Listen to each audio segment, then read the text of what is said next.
This podcast is brought to you by Trivelo Coaching, where we help triathletes and cyclists like you train smarter to race faster. I'm your host, Jordan Donnelly, and on my left is former Australian Ironman Champion and head coach of Trivelo Coaching, Gerard Donnelly. As an age group athlete, you have 1, 2, or 3 key sessions each week that you just have to get right. These are your quality sessions that are contributing to most of your fitness gains, and it's absolutely crucial that you aren't wasting these sessions. But not only that, we all have limited time to give to training each week, and we don't want to waste any sessions at all. So in today's episode, we're going through 4 types of training sessions that you need to be avoiding if you want to be getting the most out of your training week. As always, this episode is brought to you by our proud sponsor, Giant Australia. For all your bike training and racing needs, ride life, ride Giant. Dad, welcome back to another episode, starting with our normal first segment. What are you grateful for? Thanks, George. What makes you slower? That's going to be a good topic. Yeah, we don't want to have anything in our program that makes us slower, do we? So my gratitude is, look, for those of you who haven't noticed that I haven't been able to be online very much in the last 2 days, it's because we had this really minor weather issue, and we lost all power and basically lost all of the ability to use our technology, which is my mobile phone won't work and still won't work, and I'm probably 4 or 5 days in to where we're not going to have power in our house or internet, or the phone. I can't use the phone. So I'm absolutely debilitated for work. And the only way I can actually communicate is to get in the car and drive 15 minutes away and then get my phone to work and send some text messages and make some phone calls. And luckily enough, I'm at your brother's house, who lives 20 minutes away. So I'm packing up everything from my office and moved it to here, and now I can actually function again. But it just makes you realise how much we rely on technology, and having grown up with no technology at all, we didn't need it, but because our businesses are so structured around the internet and the use of the mobile phone for communicating, it is really you feel lost, and I felt frustrated that I can't get in contact with people who are asking legitimate questions about specific things, and I'm sending text messages and it says unsent, unsent, unsent. It's like I want to help, but I can't, and unless I want to get in the car and continually go down the hill 15-minute drive and get some coverage, I'm pretty much stuck. So you're grateful for technology? Is that your... Absolutely, yeah. Even though growing up, I didn't realize that it was going to be such a big thing when we had none of it. But our lives are just dependent on it now, and that's the way society evolves, doesn't it? As we get more things available to us to make things more simpler, when they fail, things become very complicated. So it's got good and bad. if anyone's watching the video, it's you've actually gone to Matt's house to record the podcast, and so it's a little bit of a different background to what there's normally some bikes and a Wahoo kicker in the background, and instead there's guitars and a piano because Matt's a bit of a musician, so it's great. My gratitude is a very easy one this week. I'm getting to see the Queen herself, Taylor Swift, on Sunday night in concert. Really excited about that. Big Taylor Swift fan, big Tay-Tay fan. So it's going to be an epic show, 3+ hours, and it's actually pretty historic. It's going to be her biggest set of 3 shows on her whole world tour, because the MCG, where we're seeing it, is one of the biggest stadiums in the world. So it's going to be awesome. Now, Dad, before we move on, remind me again, when you're out riding in the hills and you love your long rides on your own out in the Dandenongs with nothing but you in the mountains, but if you do pass another cyclist, of course you're going to give them a wave. You're not going to just ride past and ignore them. That's right. Spot on, George. And it actually reminded me this morning, I was riding in the Dandenongs and there wasn't a lot of people out, but almost bar none, every single person either gave me a quick wave or a nod. And as I was riding throughout the morning, I was thinking, I wonder if they're actually listening to our podcast and we're really pushing this, give it a wave and give someone a nod as you go in the other direction. But it is an unwritten thing that you should be, just acknowledging that you're out there doing the same thing, whether you're out there having a great day or whether you're out there having a really tough, intense training session. And even if I had one guy pass me today, and just said, "Hey," and I've good stuff going well, stuff like that. It's really good. And um, I remember when I first moved to the Dandenongs back in 1987, and I never saw a bike rider ever in the first 2 or 3 years when I was training there. It just wasn't a place where bike riders rode unless you were there on the weekend. And I was there during the week training. And if I did see someone, I almost chased them down to say hello because it was so few people were actually on their bikes riding. So yeah, it's come a long way since those days. But there's literally thousands of people ride the Dandenongs now. It's like a mecca on the weekend. I'm very similar. Growing up running, I would never see another runner, and now when I go for a run, I'll pass 150, and I'm just as enthusiastic as you. Whenever I see a runner, I'll give him a nod. I'm giving 150 nods per run now, running in Melbourne. But it is an unwritten rule, and another part of the athlete's unwritten rule is that if you find these podcasts valuable and enjoyable, we want you to take a screenshot for us on your phone, add it to your Instagram story, and tell us why you liked it. The reason why is because we do all these episodes for free. We give out our best coaching tips to help you out there train smarter and race faster, and we hope that you'd like to honour that agreement and tag us and help us spread the word. Yeah, just before you move on, George, I just want to acknowledge going on from this topic that we're talking about, and it's really great that we're at a local event on the weekend, and so many people came up and said they're really grateful for the podcast and love the episodes, and they're basing all their training around everything that we're saying on the podcast, which is really great to hear. And so, do that, put it on social media, and like us and promote us, and that would be really helpful to us. And coming up and saying hello at an event is absolutely what I want to experience, and it's a great feeling to meet people. I met a couple of new people on the weekend, and I saw them after the event, saw them before the event and after the event. Amazingly, you run into the same person. There's probably 2,000 people there, and I was able to say, "How did you go?" And really happy conversation. So, yeah, use social media, promote us that way. It would be really helpful for us. Thank you.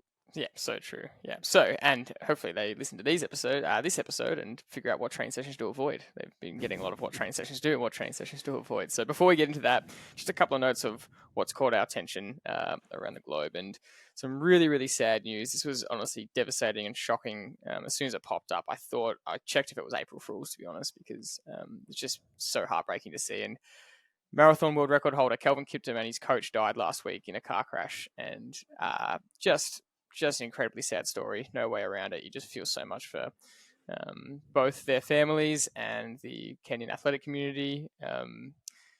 Just for Kelvin Kiptum, someone that the athletic world could not wait to see what he could do with the next 10 years. He debuted he broke 2:02 on debut in the marathon. Looked to be a generational talent in the marathon. He looked like he was going to do what no human could do and break 2 hours in a race, not in the controlled conditions that Kipchoge did, and go further. His ability as a runner was just something we have not seen in a long time as a marathon runner. And yeah, he broke the world record on his third crack. Just really sad. And this year it's sad, obviously. For anyone to die, but yeah, it was just leaves such a hole in athletics. This year was looking so promising. The showdown between the old and the new, Kipchoge versus him at the Paris Olympics this year, that was going to be one of the greatest races of all time. And just, yeah, it shows how short life is, I guess. It really shocks you when a 24-year-old is taken like that. And his coach as well. His coach has got a young daughter. Yeah, just devastating to see. Yeah, it reminded me of, I can still remember probably a half a dozen, or you have to call them tragedies when people die unexpectedly. Manchester United travelled on a plane, and the plane crashed, and pretty much the whole the whole team was devastated. Some people survived, some people didn't in that plane crash, and that was another example of just a shock to not. It's not a normal thing to occur, and especially at that at elite level. The thing that was, almost disappointing about the whole thing is that we're never going to see matchup between Kipchoge and him at the Olympics this year. That would have been something, really worth Special. watching. And yeah, just so many things that we're just not going to get to see from an incredible athlete. And he could have offered so much to the athletics world and especially the way he ran, Jordan. It was music to our ears, wasn't it? That he was the master of negative splitting, and we push that so much in our podcasting about how the most successful athletes run this way, and he had it down pat. And you and I were talking off air a little bit before about we've done a few reels on talking about negative splitting, and the comments we get back are, "This is so obvious. Why would you be making such a thing about this? Everybody does this." And you and I are laughing because, watching you grow up as a cross-country runner with your brothers going to, 6 years worth of cross-country races, the entire field sprint at the start as hard as they possibly can and progressively get tighter as the race goes on in a 3K marathon, 3K cross-country. And had you guys had me in your ears saying, stop sprinting at the start and just let the field go ahead of you, and you will pick the field up as you go through that 3K.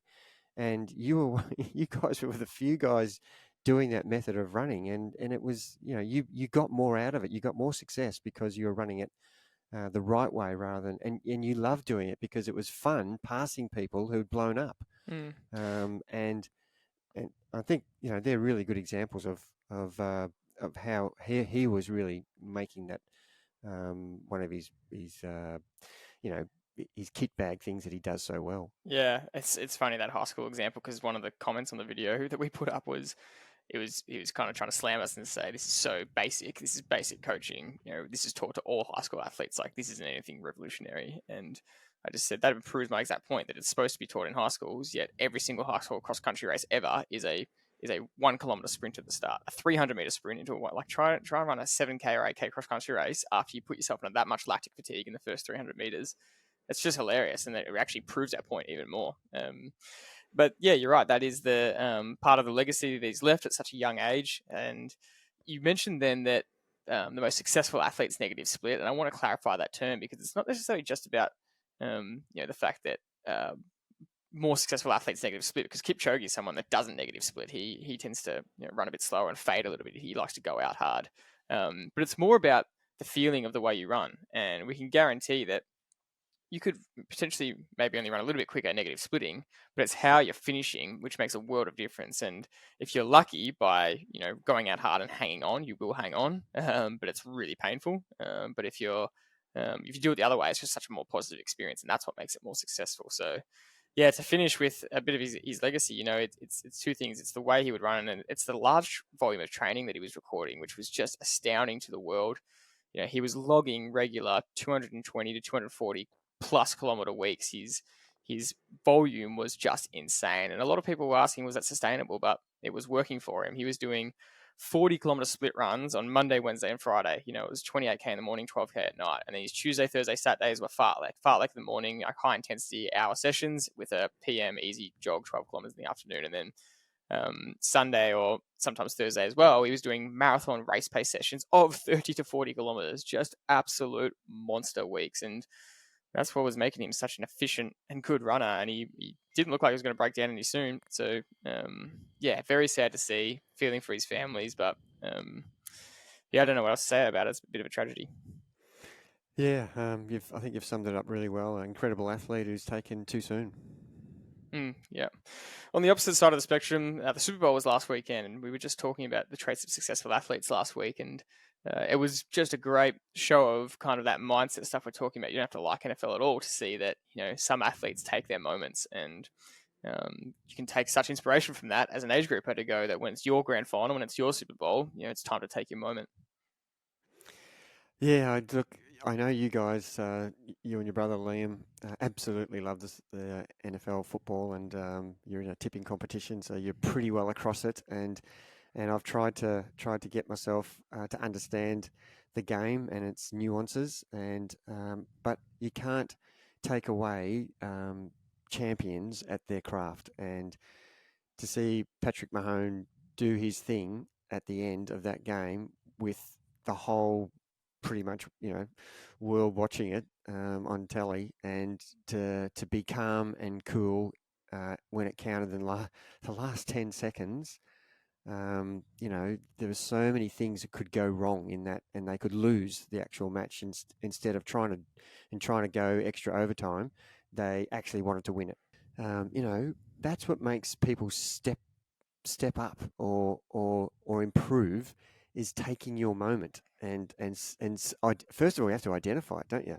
And then have the skill to execute it. And whether you're in a bike race or in a 10K run or in a triathlon, there's key moments that you have to make good decisions. And this is what we're talking about. This is what makes champions is they just keep doing this. They keep making good decisions at the right time to get perfect outcomes. And that's what I love about watching champions. I don't care whether it's NFL football or World Cup soccer or the Olympics. It's just seeing the best athletes who are under the most pressure because they're expected to perform from outside pressure, but they don't have that. They don't have that outside pressure. Their expectations are their own, and that's what I love about it. The champion athletes who crumble sometimes, they're letting the outside expectations dictate, and this is what he does so well. There's a whole lot of noise going on that he's not listening to. Yep. He's in the zone of achieving his moment, and that's the thing I love. Yeah, that's absolutely the key. No, it was great. It was awesome to watch. Love watching the Super Bowl. Sad the NFL season's over, and looking forward to next year. And I wonder if they can make it 3 in a row. So moving on to the topic of today, 4 training sessions that potentially could be making you slower. And we want to clarify from the outset that none of these sessions are wrong all the time. Most of the time there are sessions that will have their place. I mean, we could pick out a ridiculous session and say, well, that's just silly. But these sessions that we're going to go through, they're common sessions we see where most of the time they aren't being done in the right context. And we wanted to pick these ones because, we see a lot of athletes doing them, and we just want to make sure we clarify why you probably shouldn't be doing them, or maybe when you could do them. And session 1 that we want to talk about is just this classic mixed zone session where, again, context dependent, this could be applicable, but these sessions that you see a lot of people doing where it's a little bit hard, it's a little bit easy, you might be riding with a group or not, but you're not really achieving either goal of it's not hard enough, but it's not easy enough. And then when you do these mixed zone sessions too often, you just kind of slightly fatigued all the time, just a 7 or 8 out of 10, but you're really just leaving so much gain on the table, and you're just not really going to get anywhere. And I think the key point is doing a lot of these sessions. Now and then, these sessions are actually really beneficial, but doing them repeatedly in a 7-day period where you might end up having, out of the 7 sessions you do, you might have 4 or 5 of them with a mixed zone. And what do we mean by that? We mean,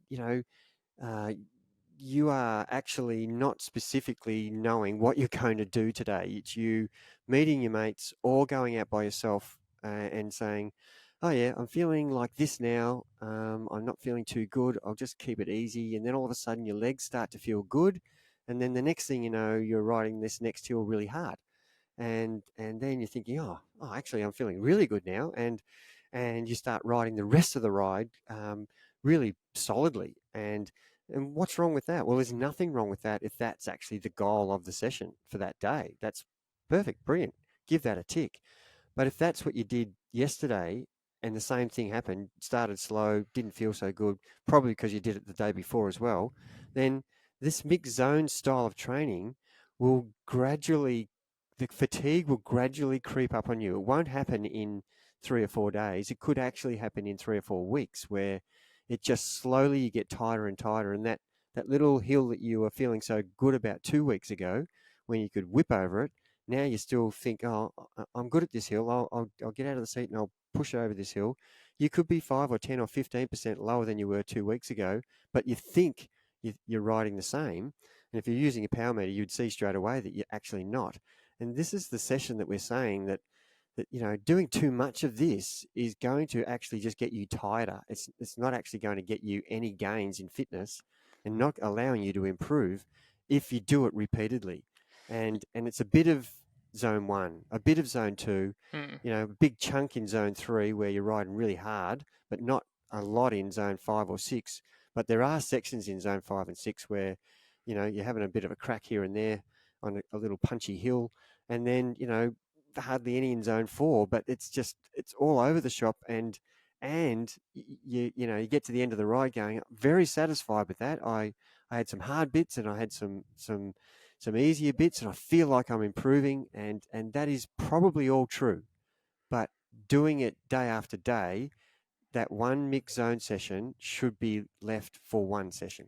Yeah, we'll go through a key example of where it can work in our last session, but you're exactly right. It's just the fastest way to plateau, because there's just not enough stimulus being applied for you to get the quality out of, you're doing something in zone 5 because you're attacking a couple of hills, but you're just not spending enough sustained time there to really get a VO2 benefit, and then you're just tiring yourself out, and you're just doing everything averagely. If you're going to ride zone 2, you're not doing enough in the zone 2 to get the benefit of a zone 2 ride. You can't go long enough with that pressure on the pedals.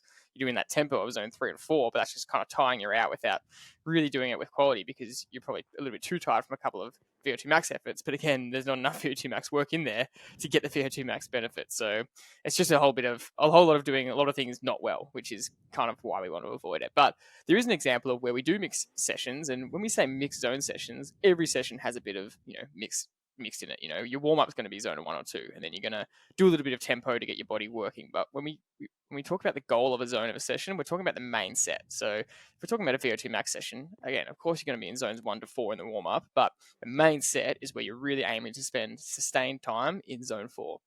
And so let's say we take a zone 2 session, for example. This is where we mix it up a little bit, is we give a lot of our cyclists, especially, sometimes triathletes, but a lot of our cyclists especially, zone 2 with sprint practice. So the whole session is, majority of it spent in zone 2 work, really getting that aerobic benefit. But because it's not overly taxing, you're putting 5-10-second sprints in there just to help these cyclists really get a chance to practice that raw sprint power and really push 1,000 watts plus for 10 seconds. It's not fatiguing enough that's going to affect the next day. You get a lot of break in the sessions between doing it, but it's just an example where we do mix it up a little bit, and you can have kind of 2 goals in the one session. Yeah, that's a great example. And, the sprint should only be, up to 10 seconds. And if you did the max effort at 5 seconds, that's actually what we're after. It's actually practicing the jump coming into a sprint in a race. So, lining it up, making sure you got the right gears, and then really giving it some oomph, and sprinting really flat out, maxing out for 5 seconds, and it might extend over 10 seconds. That's not going to do what we're talking about with a mixed zone session where you're repeatedly doing that. We're just giving you some opportunity in that zone 2 session where it's not going to be as fatiguing as if you're doing a mixed session.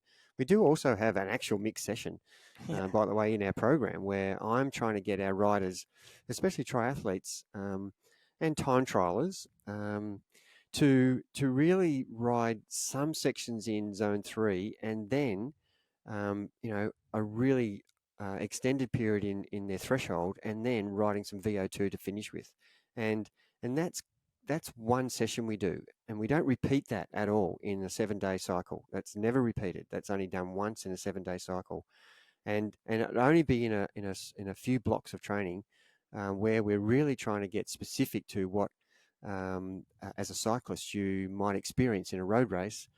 As a triathlete, the feeling of getting tighter in a 90 or 180k ride would be that feeling of fatigue that you would get from starting at sub-threshold, going into threshold, and then riding at VO2. You're getting that feeling of, boy, this is fatiguing, and the body can cope with that. But again, it's not going to be something I'm going to give you on a Tuesday, Thursday, Saturday, and Sunday. Yeah, it's going to be once. Yeah.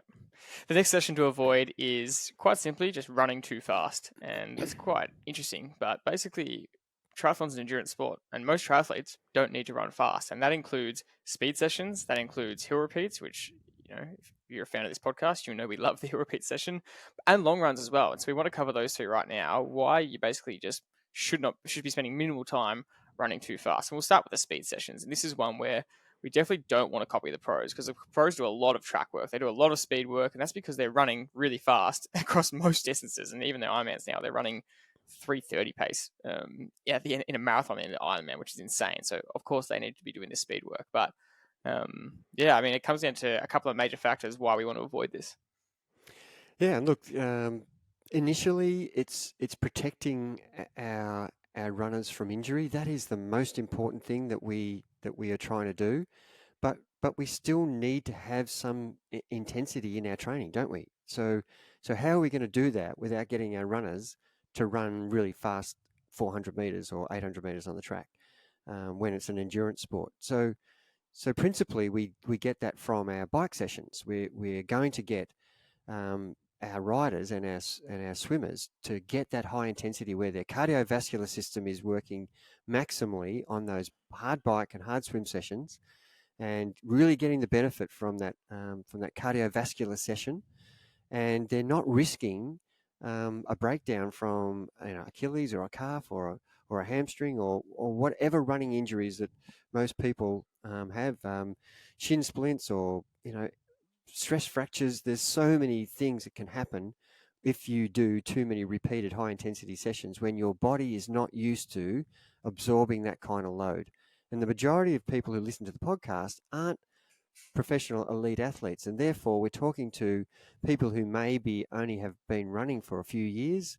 Some people have only been running for a few months when they start to do a triathlon, and so they can't cope with that load. And we've had countless experiences early on in our coaching where we just got athletes that were just breaking down straight away, and so we learnt from that experience, and we've never done that since, because we understood that the age group athlete has not the ability to cope with that intensity as a runner, and so the load is too much, and they're still getting the intensity where it's important. And the outcomes we have from the guys who are at the pointy end of our coaching group, who are winning races, and I'm talking overall age groupers, winning overall age group 70.3s, running in the 70s for the half marathon leg of the half Ironman. Yeah, 75 minutes, 77 minutes. Yep, and they're rarely are we giving them, 12 weeks of interval training on the track. We would be lucky to give them one block where they're doing, three sessions in a 3-week period where they're doing some intervals as we're trying to get them race ready for their next event. And that's an example of proving that you don't need to be doing high intensity interval sessions as a runner, and they still run beautifully when it counts, and running PBs, improving their running. And that's a measure of whether it's valuable or not. And that's why we're not encouraging people to, we want you to cut this out, and you're so grateful that you have, because you'll actually not miss many more triathlons because of injury. Yeah, and it begs the next question, that even if you could handle it and the injury risk wasn't there, how many high-intensity sessions can a triathlete fit in 1 week? If you've got a couple of hard sessions on the bike, you've got a hard VO2 swim in there, and an endurance ride that might have some intensity or race pace intensity, it all starts to add up very quickly, so you probably can't even afford to fit a interval session, a high-speed work session in there anyway. So the next point on the running fast matter is that we want to clarify the difference between hill repeats and hill sprints, because we're a big fan of hill repeats, but we're not really saying we're a fan of hill sprints. Yeah, and I've had to really be very clear in my instructions as to what we're trying to achieve in our hill repeats. And if you're running for a couple of minutes up a hill, 3 minutes, 4-minute hill repeats, 2-minute hill repeats, 1-minute hill repeats. The idea for most athletes is, oh, great, this is my opportunity to really max out. And we're not running 50 meters. We're running for possibly 2, 3, or 4 minutes. So we're really trying to get a pace that's difficult, and you're breathing hard, and you're getting that strength from the hill, from the resistance from running uphill into your legs.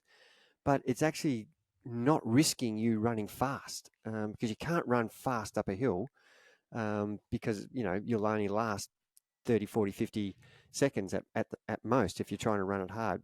And so we're actually not encouraging you to do that, because it is not meant to be a sprint. It's meant to be at around your 5K feel pace, not your actual 5K pace. If I'm asking you to do a hill repeat at 5K pace, then that's not what we're saying, and that's what people get confused with, is, oh, I thought you meant actually run at your 5K pace. I'm saying run at your 5K pace that feels like that. So if you feel like your breathing's panting at 5K pace, well, that's what you should be replicating. If you're able to run a 3:30 pace for a 5K run, I don't expect you to go up the hill in 3:30 pace. I expect you to have the feeling of what that feels like to run 3:30K pace when you're running on the flat in the hill. And for some people, they're still not getting that. They're just running the hills too fast. And to be clear, I want it to be solid so that you are working and you are breathing and you couldn't have a conversation, but you could turn around, jog back down the hill and be ready to go again at the same intensity and repeat that, up to 8 or 10 times. Yeah, spot on. And we could dive deeper into the Pandora's box of this and talk about the intensities, but I think you've summarized it quite well there. And the last point is the long runs need to slow way down. And this is what we talk about by avoiding just running too fast. Long runs, it's about time on feet. It's just not about pace at all. And you just got to burn yourself out if you keep creeping that pace up. And in a training block of 3 or 4 weeks, we would want to do one of those weekends where we do want to run with some intensity, but the other 3 out of those 4 weeks, we would really like you to get as many undulating hills into your run if you can find them. And if you can't, drive to a place where you can and try to run them steady. And don't try and push hard for that hour and a half or hour 50 or 2 hours, whatever your program's asking you to do. Slow right down and be able to talk the whole way around. And then when you get to that 4th week, when we're asking you to do a more intense, longer run, that's the time where you can't talk. That's the time where you run with intent. And that's the difference between, running the long run hard every week and doing it in the right way. And I think if you get that concept, then you will actually, running slower in the hills will allow you to run that 4th run so much better. And your fatigue levels over that 4-week period will be so much more controlled because you're not trying to recover from a hard, fast long run. Mm-hmm. And then when we do give you that fast long run, the next couple of days are the easy days. It's one of the biggest mistakes we see, and the correction is a game changer for athletes. Is they try and run their long runs to pace. You do a lot of other sessions to power or pace, percentage of threshold, and so a lot of people think, oh, I want to make this endurance run effective. I need to be in somewhat of zone 2, and so they look at their zone 2 pace and try and stick to that. But that is just not ideal, especially if you're doing undulations, because if you try and hold that pace on an uphill, your heart rate is going to go through the roof. And so often the instruction is completely ignore pace, pay attention to your heart rate, making sure that's not creeping up, but also it's just the feeling of it should be very cruisy. Anytime you get to a hill, slow right down. And if you have to walk a little bit to keep your heart rate down, then that might be the level you have to get to. So that's the instruction, is for majority of the long runs, slow right down. The next session is, we're going to call them quote unquote ultra sessions. And these are the sessions that we see athletes do where, honestly, it's a bit of fun. You might get excited with a friend or a mate or some friends, and you want to do something a little bit crazy. Your mate calls you up and says, let's do a 200K ride this weekend. Let's do an epic gravel ride, or let's do a 30K run. I really want to go explore, or people just jump into a half marathon without building up to it. And we want to be really clear and not get this twisted, that these can be really good for you. They can be super valuable for you, these kind of sessions, but they need to be, if you want to do them properly, they need to be planned in, and you just need to think about the before and after of these kinds of sessions.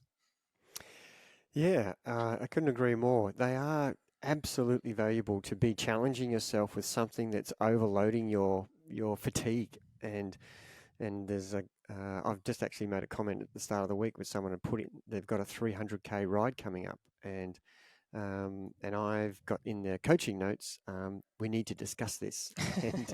And sounds like you need to go to the principal's office. Well, pretty much that's what I want to. I want to make sure that before we just let that happen, understand what are our goals and purposes for doing this. And there are lots of really good positives that could come about from this. Make no mistake about that. We could go into a whole list of things, but I just want to talk about why, and this is what the topic is, reasons why we shouldn't do that a lot. And the main reason is because it will have an incredible impact on your fatigue. There is no doubt about it. Actually, during the ride, if you're doing 300K, and then possibly up to 7 days later, you will still be carrying some load fatigue from that from that epic event, which would, was a great achievement, and probably really pleased that you've done that, that, what are we calling it, ultra session. But if you don't actually allow for recovery, then that actually could put you into a massive hole and could ruin your next 3 months of competing or training. And that's what we're trying to get the message across is, if you do something like this, you've got to allow for the recovery. And I've got some athletes who are training for a big event that's 250k, 4,000 meters of climbing, and they're doing lots of big weekends, which is super important, so that you can actually achieve the goal of that event that you're aiming for. But if you expect that you can train normally during the week and then repeatedly do these long weekends, then you will have the same effect. You will not improve. You'll progressively get yourself into a hole and go backwards. So yes, understanding that these events are okay now and then, and if you're wanting to do them a bit more, you have to adjust. And that's where having the coach in your ear saying, well, if you do that, the consequence is next week we're just training easy. And are you okay with that? And the motivated athlete's not okay with that, because no, I want to keep training. I want to keep training the way I am, because I know I'm getting better. The midweek training sessions are I can feel myself getting better. I'm saying, yeah, they are. But if you throw this one in, then we can't do that this week, because you will start to actually not get better and get worse. Yeah, spot on. It's understanding the consequences, and often these kind of challenges are pretty spontaneous. That's why they come about. But the less spontaneous you can be about it, and the more planned you can be, the more it can you can fit it in, and you can do it properly. And because it potentially will ruin you for up to a few weeks at a time. But if you're going to decide to do that, you might say, okay, if we want to do this, let's not just spontaneously do it this weekend. Let's look at it a few weeks in advance. Let's plan ahead. Let's look at how our training goes leading into it, knowing that if you're going to do it on a weekend, you need to have that easy week after, or easy couple of weeks, and then you can plan it to have a really valuable effect. Because, as you mentioned, it is a viable training method to really overload your week or overload a session, to really give your body a massive stimulus. You will actually respond to that and get fitter if you have a recovery period after. But like you just said, if you try to do it without doing that, then you're just going to go backwards because you'll be overtrained. So that's the key lesson there. We do have an example, Jordan. A couple of people we're coaching where I've given them some. There's a couple of races that they wanted to do were 9 hours in their training. There weren't A races; they were B races, and I'm encouraging them to go and do that. Not because this particular athlete comes up really well after he's done this big endurance zone 2 type of race in inverted commas, but they understand that the next period after that is all to recover from it, and then we can go again, and that's how you put it into your session. But this is a session that needs to be avoided at all costs unless you have all of these understanding rules around it.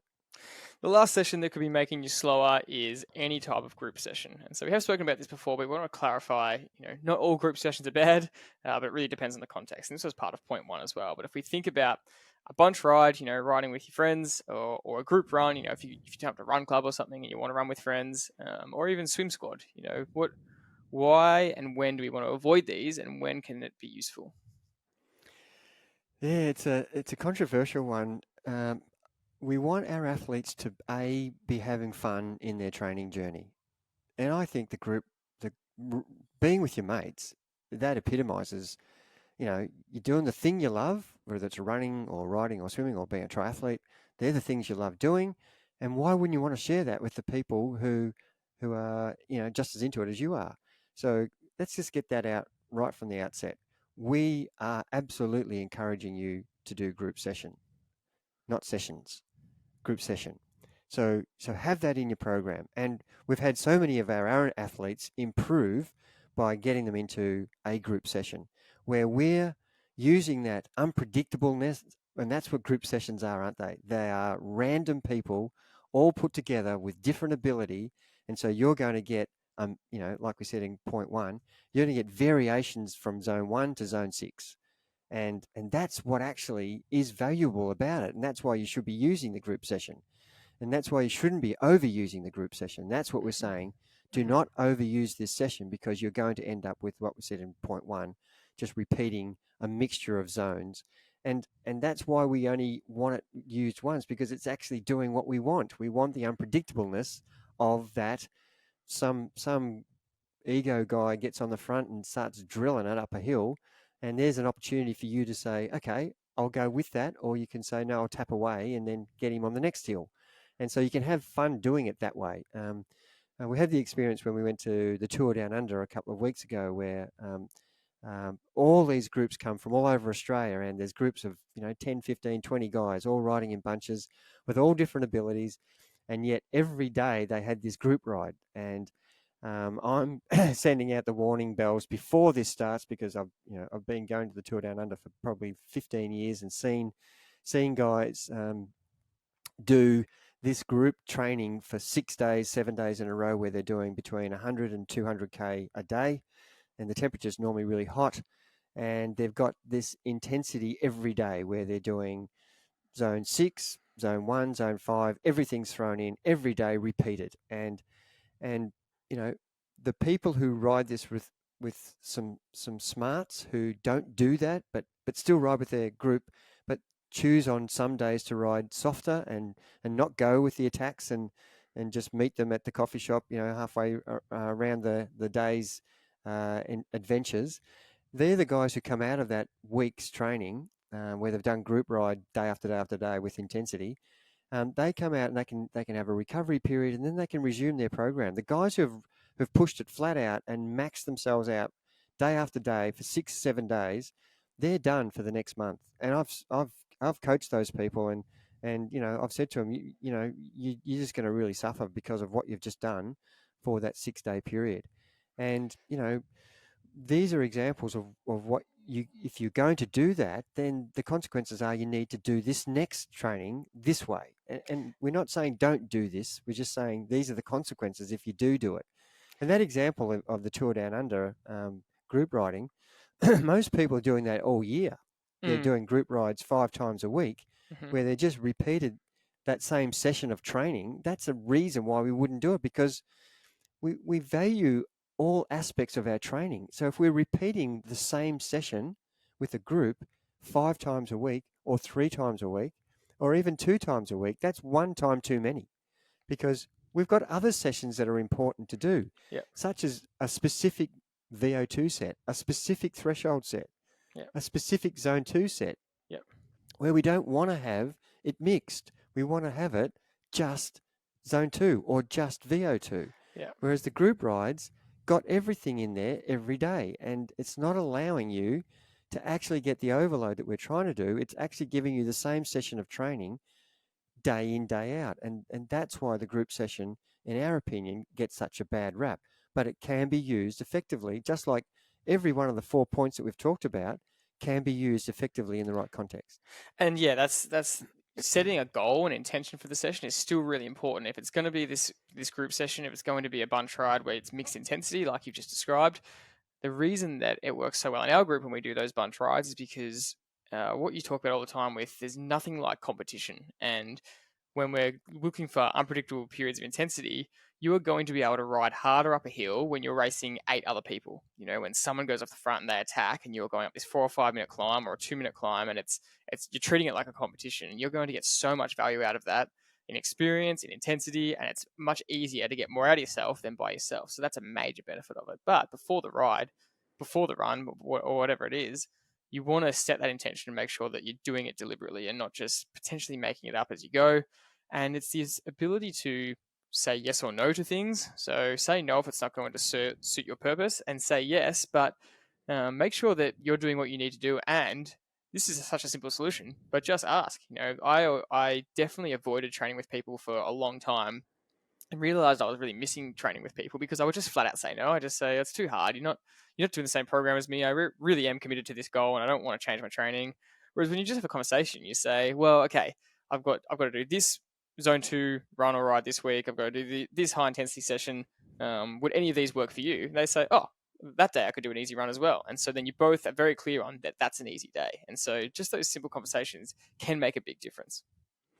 Yeah, and unfortunately, George, when you have those conversations, some people say that at the start of the session, and then halfway through the session, they're no longer talking to you. They're actually 5 meters in front of you, and the session's changed. And that's what we're trying to avoid. And that's what you're talking about, taking that. It's discipline, isn't it? To say, okay, we are picking the pace up.